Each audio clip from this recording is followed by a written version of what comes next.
He's not even going to wait for the microphone anyway. Yeah, that's a great question. I mean, you know, I didn't hear him what he said. He said, what if you're on Foursquare? like David, I had to have this balance of like, I don't have a professional online persona and a personal online persona. So? Does that And I imply do, That you're actually that you're there? endorsing? I do think you're about endorsing this, you know, does it Maybe, imply but who endorsement? cares? I would say people are following me on Did Twitter. you hear about the new FCC People rule? Like get you how have to social media disclose. works. I do Okay, think no, sometimes, we I always think have to about like rethink a bunch what of if it things showed that we in were the planning for newspaper 2010 now. text? Would it look like I'm, you know, whatever, I'm endorsing on behalf of CCO or whatever? I mean, people tweeted out a picture of me drinking a beer this morning. Like, does that reflect on CCO? Yes. But does it reflect positively? Maybe. It's something I struggle with all the time. This weekend I tweeted out kind of a negative tweet about a lunch I had. And after I did it, I thought, like, that probably wasn't the smartest thing to do. Just because I worry a little bit, especially like using it as a customer. People use the social sphere to complain about things and then get results. And I don't want someone to think like, oh my goodness, this is this journalist from a TV station. If I don't address his complaint, like the wrath of this TV station is going to come down on me. So it's a struggle. We're trying to figure it out.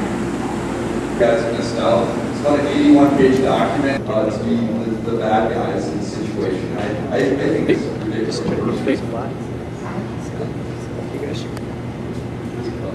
We have an obligation to follow these rules. Let's do, sure.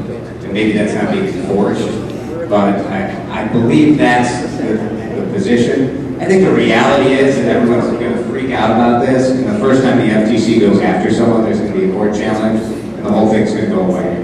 I mean, I just find it really, I think your point is the salient point, that if you're going to go after a business for providing a product for free, well, you have no control over what a blogger is going to say about it. So how do you make that, it just doesn't make sense. How do you limit that specific application of giving away a freebie? Are you to say that a business could never give something away? I mean, it just, to me, as you follow this down the road, it doesn't make sense, and I just think it's thrown out. I too do not speak for the FTC. But I would say that maybe one thing that might come of it, just to give them a little bit of play with the idea, is that they'll make you as the giver of the free stuff. When you give that free stuff to, say, Julia Allison, she'll have to sign something saying if she writes about it, she will disclose that she got it for free. Now, she doesn't have to do that, but doing that reduces your liability and makes it clear that there needs to be transparency. Don't know. And finally, we have the hat trick. Let's go I get also them do not speak for the FTC. Yeah. I do believe that you should be mad about it. I do. If you're angry about it, you should talk about it. I mean, this I'm is putting not this on YouTube later. little- Hey Greg, do you want to introduce yourself really quick and tell me what you think about the presentation today? Greg Swan. I'm a social marketing strategist at Weber Shandwick and a music blogger at PerfectPorridge.com.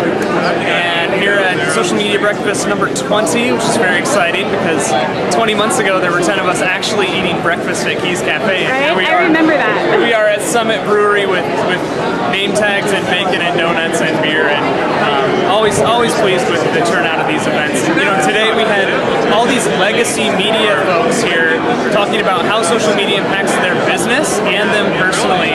A really good discussion about the new FTC guidelines, which I think should be top of mind for all social marketing professionals. Absolutely. So, what exactly do you do at Weber Shandwick again? I'm a social marketing strategist helping our clients navigate the new and emerging media space, particularly in social media. Any selfless promotions you want to do really quick?